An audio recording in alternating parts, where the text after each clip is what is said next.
우리 세뱃돈을 주실 때 그냥 돈으로 주는 거하고 초콜릿으로 주는 거하고 어느 게 더 좋겠습니까? 이 그림에 들어간 비용이 900억이 넘는다고 그랬어요. 비용이 많이 투자된 그림은 그럼 소비자가 느끼는 효용은 얼마나 되겠느냐? 문화에도 경제 법칙이 숨어서 항상 움직이기 마련입니다. 경제학은 사람들의 행동을 합리적인 기준으로 분석을 한 겁니다. 그리고 이 사람이 어떻게 행동하는 것이 경제 주체는 소비자나 기업에게 가장 좋은 결과를 가져오게 되느냐. 그거를 분석하는 것이기 때문에 우리들이 살아가는 세상 얘기 그대로입니다. 우리들이 살아가는 세상하고 다른 얘기를 하면은 경제학에서는 틀린 겁니다. 여기서도 소비자가 어느 점에서 소비를 선택하는 것이 가장 소비자의 잉여를 크게 하느냐. 그게 문제라고 그러지 않았습니까? 경제학은 항상 선택의 문제입니다. 자, 이거를 이제 한번 그림으로 그려보시면요. 이것도 이제 사실은 가장 간단한 그림 중에 하나인데요. 아까 그걸 그대로 그렸습니다. 아까 어떻게 됐냐면은 6개에서 100원 내고 여기서 구매를 하는 걸로 됐었죠. 그렇지 않습니까? 구매를 하는 걸로 됐습니다. 이 그래프는 수요예요. 수요는 지난 시간에 또 조금 전에 한계효용하고 비교해서 설명을 했어요. 어떻게 설명을 했느냐? 이분은 2단위를 사면은 아까 그래프에 가격보다 훨씬 높은 효용을 얻게 되는 거예요. 그러니까 이분은 이 가격 하에서도 사실은 2개를 살 용의가 있는 거예요. 그런데 실제로 시장에 가보니까 이 가격보다는 어때요? 더 낮은 가격이죠. 이분이 얻었던 거는 각 단위마다 얻는 한계용이 100원이 아니라 처음에는 100원보다 훨씬 컸잖아요. 이 큰 부분을 다 합해 놓으니까 이 노랑 부분이에요. 그래서 이것을 우리는 소비자 잉여라고 합니다. 자, 소비자 잉여는 참 좋은 개념이에요. 각 개인으로 볼 때도 소비자의 잉여가 더 큰 선택을 해야 됩니다. 또 각 개인 모두의 소비자 잉여가 커진다면은 이게 다 합해지면은 사회 전체로는 큰 후생이 되는 겁니다. 그런 정책을 쓰는 게 바람직하죠. 자, 여러분 어른들이 세뱃돈을 주실 때 그냥 돈으로 주는 거하고 초콜릿으로 주는 거하고 어느 게 더 좋겠습니까? 초콜릿을 살 때 예를 들어서 10만 원을 주고 샀어요. 그런데 초콜릿을 받는 사람은 이분의 효용, 한계용이 사실은 10만 원 가까이 안 할 수도 있죠. 오히려 이 아이는 초콜릿보다는 그냥 현금이 10,000원 적어도 좋으니까 9만 원만 받고 자기가 원하는 걸 사면은 이 아이의 잉여가 더 커질 수 있는 거죠. 근데 이건 세뱃돈뿐만이 아니라 모두 마찬가지예요. 여러분도 가끔 그런 경험 하셨을 거예요. 누가 아주 귀하게 선물을 가져왔는데 그 정성은 정말 고마운데 나중에 보니까 본인의 입장에서 볼 때는 별로 쓸모가 적거나 이제 여러분 경제학을 배우셨으니까 전문 용어를 쓰시라고요. 소비자 잉여가 어때요? 그만큼 가져오신 분이 주시는 분의 생각보다는 적게 나타날 수가 있죠. 그렇잖아요? 그래서 상품권이 상품보다 소비자 잉여를 더 크게 할 수 있는 거죠. 본인이 원하는 것들을. 자, 제가 다른 예를 또 하나 가져올게요. 이건 그냥 해골처럼 굉장히 무서운 그림인데 아마 미술 역사상 가장 비싼 비용이 투입된 그림이에요. 데미안 허스트의 신의 사랑을 위하여인데 이 그림 속에는요 다이아몬드도 많이 박혀 있어요. 실제 다이아몬드. 처음 나올 때 이 그림에 들어간 비용이 900억이 넘는다고 그랬어요. 900억이. 그러니까 이 그림은 엄청 비용이 많이 투자된 거예요. 비용이 많이 투자된 그림은 그럼 소비자가 느끼는 효용은 얼마나 되겠느냐. 다 다르겠죠. 그리고 그림은요. 앞에서 얘기한 수요 공급 얘기하고 또 다른 특징이 있어요. 우리 수요 공급을 얘기할 때는 앞에서 제가 뭐라고 말씀드렸습니까? 한 단위, 두 단위, 세 단위 늘려간다고 그랬죠. 그림은 어때요?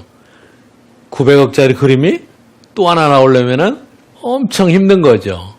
그렇잖아요? 그럼 이런 데는 경작이 통용되지 않는 거 아니냐? 아닙니다. 천만의 말씀입니다. 경작이 이런 거 다 분석할 수가 있어요.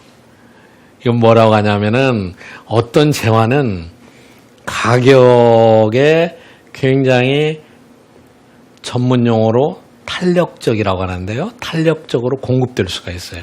그런데 이렇게 공급이 딱 제한되어 있는 거는 가격이 비탄력적입니다. 공급이 가격에 대해서 비탄력적이에요.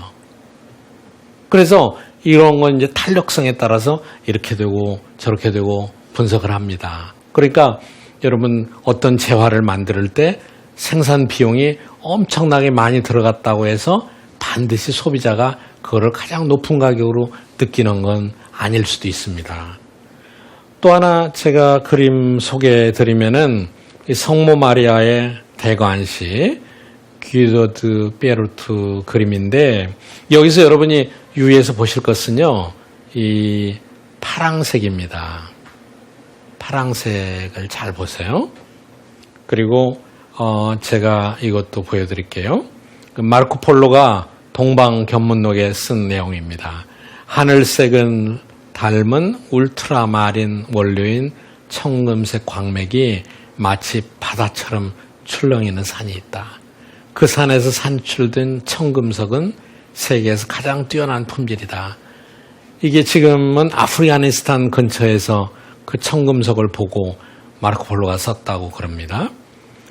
그 밑에 젠니노 첸니니가 쓴 책에서도 청금색에서 안료를 추출하는 일은 사람의 피를 얻는 것만큼이나 어렵다 그랬어요. 자, 그 다음 얘기는 황금보다 값비싼 파란색. 여러분 이제 앞으로 어디 오래된 성당이나 성화를 보실 때 성모 마리아의 옷 색깔이 무슨 색인가 앞으로 자세히 보세요.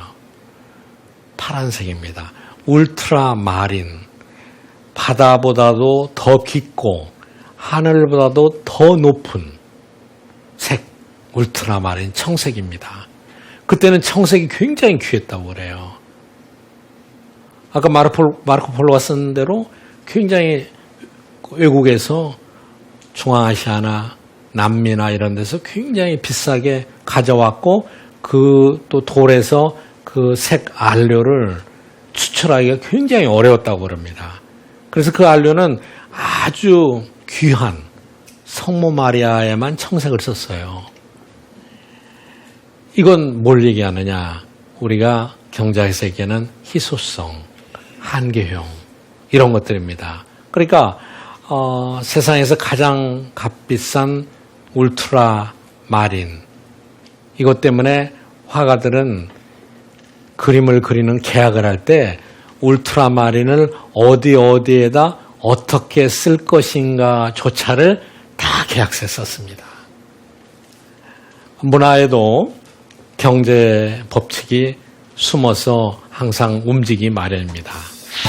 기업은 무엇을 위해서 생산하고 무엇을 목적으로 하고 있느냐. 이 기업의 경우에도 앞에서 말씀드린 소비자와 크게 차이가 없습니다. 결국은 한 단위 추가할 때 어떤 결과를 가져오느냐 그걸로부터 결정된다는 것을 우리가 알 수 있습니다. 독점 기업이든 경쟁시장의 기업이든 모두 다 이윤을 극대화하는 원리는 똑같아요. 자, 여러분 앞에서 제가 소비자를 얘기했는데 이번엔 기업을 한번 보세요. 그럼 기업은 무엇을 위해서 생산하고 무엇을 목적으로 하고 있느냐. 기업은 이윤을 목표로 합니다. 이윤을 다 늘리려고 그래요. 어떻게 해야 이 기업이 가장 큰 이윤을 추구할 수 있느냐. 어떤 선택을 하는 것이 기업의 이윤을 극대화하느냐. 이걸 우리가 생각해 볼 수 있습니다. 여러분, 기업이라 하면은 아주 큰 대기업을 여러분 생각하실 수 있는데 꼭 그렇지 않습니다. 구멍가게도 마찬가지고요. 아주 자그마한 노점상도 마찬가지고요. 이 원리는 다 보편적으로 통용이 됩니다. 자, 그렇다면 이윤이라는 게 뭐냐? 이윤도 너무 간단한 상식이죠. 총 매출에서 총 비용을 빼면 되겠죠. 그렇죠? 전체 오늘 100만 원어치 팔았는데 오늘 비용이 80만 원 들어갔다. 그러면 이윤이 20만 원이 되지 않겠습니까? 아주 간단합니다. 그럼 매출은 뭐냐? 매출은 가격에서 판매량을 곱한 거예요. 가격이 100인데 판매량이 10개다. 그럼 1,000원이 매출이 되지 않겠습니까? 그 다음에 비용은 생산 요소의 가격에다가 투입량을 넣은 거예요. 예를 들자면은 제일 일반적으로 필요한 게 사람, 노동력이 필요해요. 그렇죠? 그러면은 한 사람이 들어갔다. 그럼 한 사람 얼마 임금 곱하면은 비용이 나오겠죠. 그 다음에 집값도 내야 된다. 렌트비도 내야 된다. 또 돈을 빌렸다면 이자도 내야 된다. 여러 가지 이런 것들이 생산에 필요한 요소들을 다 우리가 생산 요소라고 합니다. 이런 걸 통해서 비용, 총 비용이 계산이 되는 거죠. 그래서 기업은 이윤을 극대화시키려면은 매출은 많이 늘리려고 하고 비용은 어떻게 되겠어요? 가급적 줄이려고 하죠. 그러니까는 경기가 나빠지면은 인원도 줄이려고 하고 또 연구 개발 투자를 해서 아주 좋은 기술을 개발하려고 하고 그럼 비용이 낮아지잖아요. 그렇죠? 한편으로 매출을 늘리기 위해서 기업들은 광고도 많이 하고 경우에 따라서는 소비자를 현혹시키는 광고도 많이 하잖아요. 그리고 여러 가지 마케팅이라는 학문 분야가 있을 정도로 마케팅 전략이 많아요. 그거는 이제 매출을 늘리려고 하는 거죠. 그 양쪽에 하나는 늘리려고 하고 하나는 줄이려고 하고 이런 노력을 통해서 이윤을 극대화시키는데 그렇다면은 기업은 어떤 관점에서 선택을 하겠는가? 이 기업의 경우에도 앞에서 말씀드린 소비자와 크게 차이가 없습니다. 한계가 중요해요. 한계. 아까 한계 효용을 얘기했는데 여기서는 한계 수입이란 말이 들어와요. 어떻게 되느냐? 이게는 기업이 한 단위, 두 단위 팔을 때 하나 더 팔음으로써 하나 더 판매함으로써 얻게 되는 추가적인 수입이에요. 예를 들어서 가격이 100이다. 하나 팔았었는데 100이고 두 개 팔으면 200이다. 그럼 그거 빼면은 한 개 수입이 100이 되는 겁니다. 같은 개념으로 한 개 비용은 뭐냐? 한 단위를 더 생산하기 위해서 들어가는 비용이에요. 아까 우리가 소비자의 경우에는 가격하고 한 개 효용을 비교했잖아요. 똑같은 세트입니다. 기업의 경우에는 한 개 수입이 뭐냐? 한 단위 더 팔아서 얻을 수 있는 수익. 한 개 비용은 한 단위 더 팔기 위해서, 더 생산하기 위해서 들어가는 비용. 그렇죠? 그러면 한 개 수익이 많으면은, 한 개 수익이 하나 더 팔으면은 200이 되는데, 이거 하나 더 생산하려면 100밖에 안 들어간다. 그러면 기업은 어때요? 당연히 하나 더 생산하게 되는 거죠. 이렇게 나가는 겁니다. 자, 여러분 여행하실 때 비행기 타잖아요. 비행기가 예를 들어서 300명이 타는 비행기가 있습니다. 한 개 비용이란 말을 우리 응용해 보자고요. 비행기가 지금 298명이 탔어요. 두 자리가 비어 있습니다. 그러면은 두 자리가 비어 있는데 299번 채 태울 때 기업이 이 비행기가 비용이 얼마가 들어가느냐? 그게 한 개 비용이에요. 여러분 298명 타고 가는 비행기나 299명 타고 가는 비행기나 비용이 추가적으로 드는 게 어떻겠어요? 별로 차이가 안 나겠죠. 그게 한계 비용입니다. 그럼 한계 수입은 뭐냐? 이 사람 하나 더 탐으로써 더 들어오는 비용이에요. 그렇죠? 그렇다면 여러분 간단한 결론은 여러분이 항공사의 데스크에서 세일즈맨이라면은 이럴 경우에는 299번째 승객한테는 요금을 어떻게 하는 게 좋겠습니까? 요금을 많이 할인하고라도 태우는 게 낫겠죠. 근데 많이, 얼마만큼 많이냐? 한개 비용보다는 더 받아야 되겠죠. 자, 이거를 이제 또 제가 표로 하나 만들어 봤어요. 간단합니다. 표로 만들어 봤는데, 여기서 보시면은 아까하고 똑같아요. 가격을 100이라고 하고 총 수입이 하나 팔면은 100이 됐어요. 하나 더 팔므로써 없던 게 생긴데 그게 한 개 수입이 100이죠. 그런데 비용은 10이라고 생각하자고요. 하나 더 들어가는데 비용이 10배예요. 그럼 여기서 간단하잖아요. 아까 비행기 얘기처럼 하나 더 팔면은 수입이 100이 생기는데 비용은 10밖에 안 들어가요. 그러니까 이건 당연히 하나 더 생산해야 되는 거죠. 그렇죠? 하나 더 생산해야 됩니다. 그 다음도 마찬가지예요. 가격이 100인데 여러분 보시면은 비용은 추가적으로 20밖에 안 들어가요. 그러니까 생산을 늘리는 거죠. 그렇죠? 그래서 이게 계속해서 가다가 어디 가서 만나게 되냐면은 한 개 수입이 100인데 한 개 비용도 이제 100인 점이 왔어요. 더 이상 생산해서 더 팔면은 이거는 안 맞는 거예요. 비행기 경우를 거꾸로 생각해 봐요. 이제 298명, 299명 얘기를 했는데 아주 적은 숫자밖에 없어요. 한 300명 타는 비행기인데 10사람밖에 안 타요. 그럼 이 비행기를 한 사람 더 태우고 추가적으로 들어가는 비용, 한 사람 더 태워서 얻게 되는 이익하고 비교해 보면은 어떻게 되겠습니까? 추가적으로 들어가는 비용이 훨씬 더 많게 되죠. 그렇죠? 그래 이런 경우에는 다른 각도에서 결정해야죠. 제일 좋은 방법은 취소하는 게 제일 좋습니다. 그러나 항공사 그렇게 하면 안 되겠죠. 그러니까 항공사는 또 공공성이 있으니까 이윤이 나지 않아도 또 띄울 수밖에 없는 이런 점도 있겠죠. 자, 이렇게 기업의 이윤을 늘리는 선택도 결국은 한 단위 추가할 때 어떤 결과를 가져오느냐 그걸로부터 결정된다는 것을 우리가 알 수 있습니다. 한계 개념이 그만큼 중요합니다.